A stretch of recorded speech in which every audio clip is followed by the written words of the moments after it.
CPM സംസ്ഥാന സമ്മേളനത്തിന്റെ ഭാഗമായി നടന്ന ചൂണ്ടയിടൽ മത്സരം കടൽ മണൽ ഖനനത്തിനെതിരെ പരമ്പരാഗത മത്സ്യത്തൊഴിലാളികളുടെ പ്രതീകാത്മക പ്രതിഷേധമായി.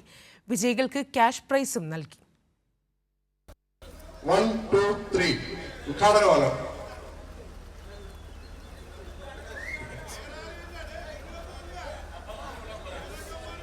കല്ലമാന സമരത്തിന്റെ സ്മരണകേന്ദ്രമായ കൊല്ലം ജില്ലാ പഞ്ചായത്ത് കമ്മാങ്കുളത്തിനു ചുറ്റും ചൂണ്ടയുമായി 25 പേർ അണിനിരന്നു.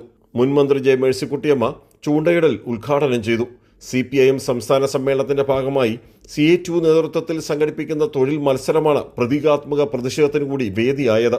ഇന്ന് ഞങ്ങൾ മത്സരം ഇവിടെ മത്സ്യത്തൊഴിലാളികളെ സംഘടിപ്പിക്കുമ്പോൾ അതിനൊരു പ്രതീകാത്മകമായ രൂപമുണ്ട്.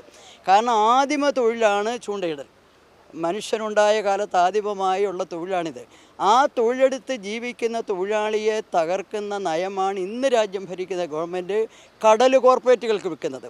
അവരുടെ പരമ്പരാഗതമായ തൊഴിലെടുക്കാനുള്ള അവകാശം ചൂണ്ടയിടൽ മത്സരം നടത്തിക്കൊണ്ടാണ് അവർ പ്രഖ്യാപിക്കുന്നത്. മണൽ ഖനനം കൊണ്ട് തൊഴിൽ വഴിയാധാരമാക്കുന്ന കേന്ദ്ര നയത്തിനെതിരായ പരമ്പരാഗത മത്സ്യബന്ധനത്തിന്റെ പ്രതീകാത്മക പ്രതിഷേധം പോലെയായി ചൂണ്ടയിടൽ.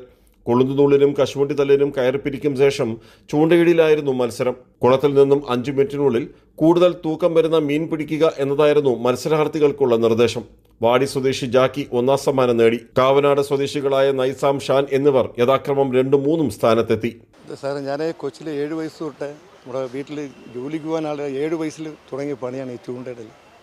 അതിപ്പോൾ 56 വയസ്സുകൊണ്ട് അതേ ഇതാണ്. പക്ഷെ നമുക്ക് ഈ ചൂണ്ടയിടം എന്ന് പറയുമ്പോൾ ഭയങ്കര ഒരു ആവേശമാണ്. മറ്റുള്ള എല്ലാ തൊഴിലിനോടും കെട്ടി നല്ല ആവേശം. ചൂണ്ട കെട്ടാനായാലും എല്ലാത്തിനും ഭയങ്കര ആവേശമാണ്. കൊല്ലം ജില്ലാ panchayat president doctor PK Gopan അധ്യക്ഷനായിരുന്നു. CPIM സംസ്ഥാന കമ്മിറ്റി അംഗം K രാജഗോപാൽ സമ്മാനദാനം നിർവഹിച്ചു. CA2 കൊല്ലം ജില്ലാ സെക്രട്ടറി S ജയമോഹൻ, അനിരുദ്ധൻ തുടങ്ങിയവർ പങ്കെടുത്തു. രാജ്കുമാർ, കൈരളി ന്യൂസ്, കൊല്ലം.